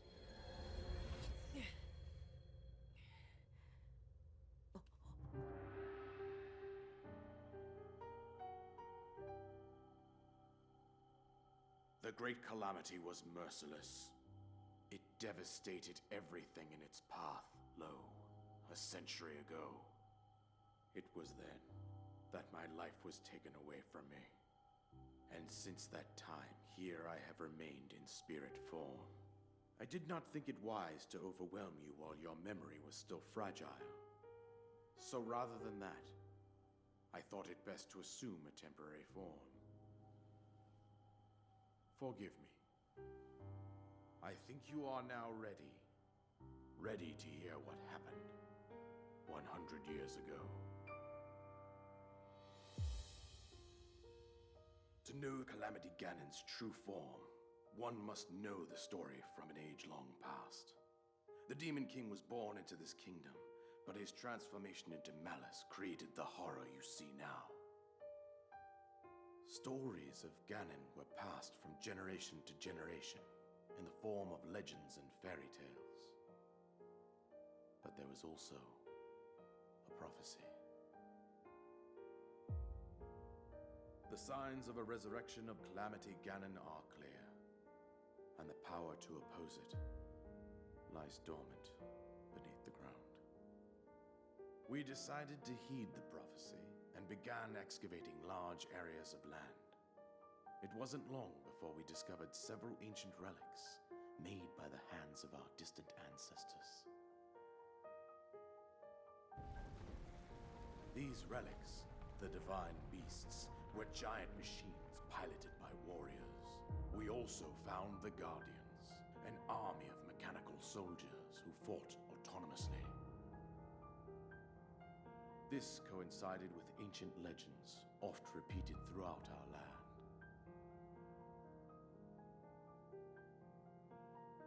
We also learned of a princess with a sacred power, and her appointed knight, chosen by the sword that seals the darkness. It was they who sealed Ganon away using the power of these ancient relics. 100 years ago, there was a princess set to inherit a sacred power, and a skilled knight at her side. It was clear that we must follow our ancestors' path. We selected 4 skilled individuals from across Hyrule and tasked them with the duty of piloting the divine beasts. With the princess as their commander, we dubbed these pilots champions. a name that would solidify their unique bond. The princess, her appointed knight, and the rest of the champions were on the brink of sealing away Ganon. But nay. Ganon was cunning, and he responded with a plan beyond our imagining.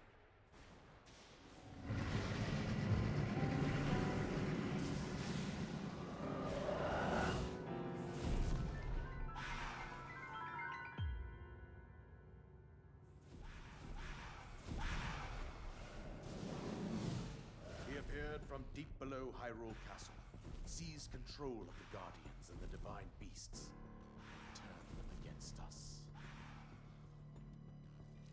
The champions lost their lives, those residing in the castle as well.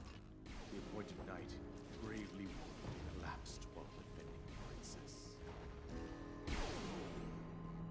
And thus, the kingdom of Hyrule was devastated absolutely by Calamity Ganon. However, the princess survived to face Ganon alone.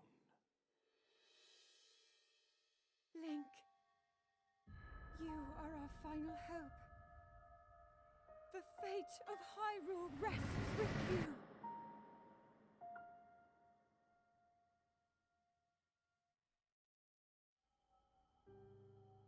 That princess was my own daughter, my dear Zelda. And the courageous knight who protected her right up to the very end.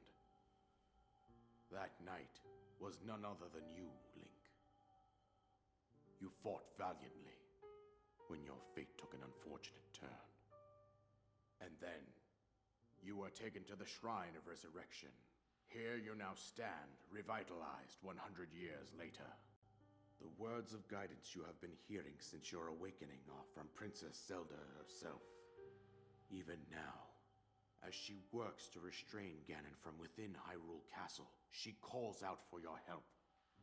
However, my daughter's power will soon be exhausted. Once that happens, Ganon will freely regenerate himself, and nothing will stop him from consuming our land. Considering that I could not save my own kingdom, I have no right to ask this of you, Link.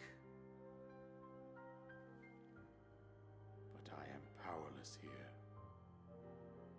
You must save her, my daughter, and do whatever it takes to annihilate Ganon. Somehow, Ganon has maintained control over all 4 divine beasts, as well as those guardians swarming around Hyrule Castle. I believe it would be quite reckless for you to head directly to the castle at this point. I suggest that you make your way east out to one of the villages in the wilderness.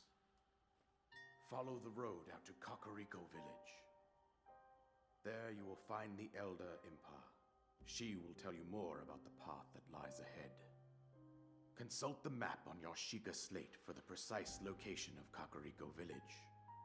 Make your way past the twin summits of the dueling peaks. From there, follow the road as it proceeds north.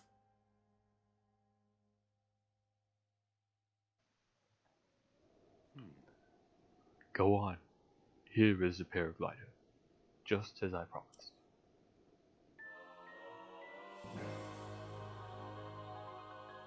It's a paralyzed glider.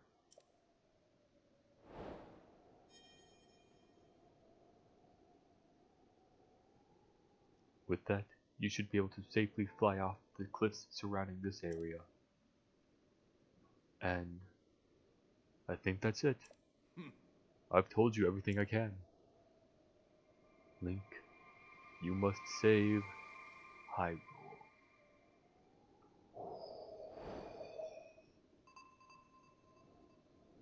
Let's see, is it a bow or is it a sword? It's a bow.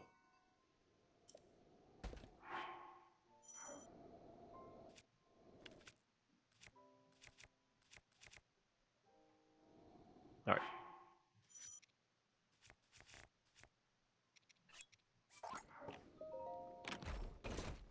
There we go.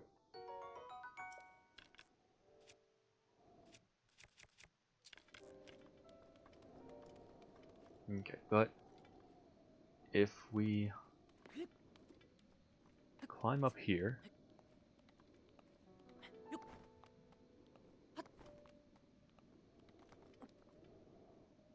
and wait for our stamina to recharge and climb all the way up to here and hope that our stamina holds out.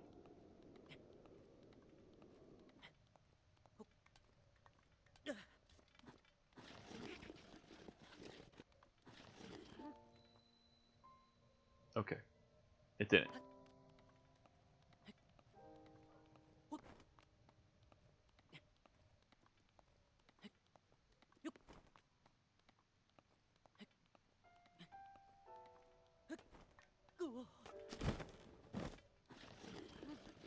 That's gotta be hard on the heels, man.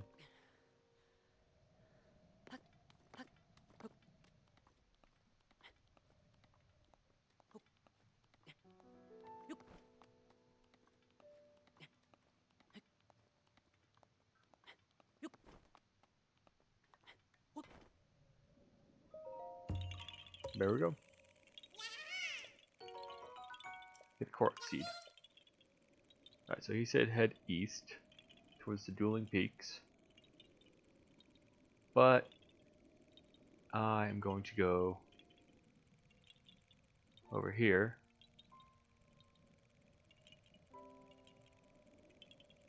Okay, that's a shrine.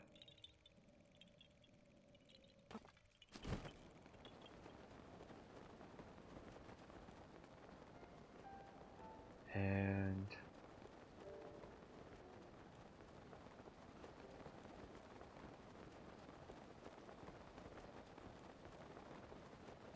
do one thing. Let's see, so that fire's out because he's dead.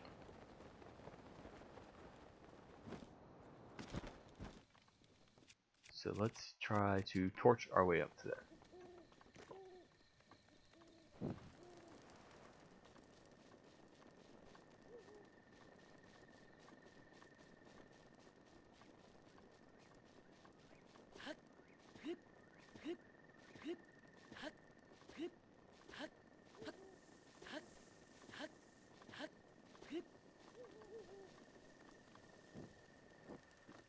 Just like that.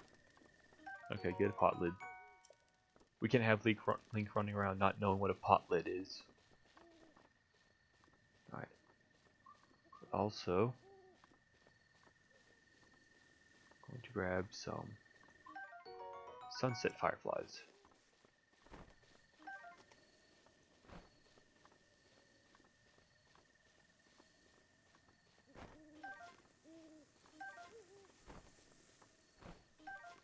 They'll come in handy a little bit later.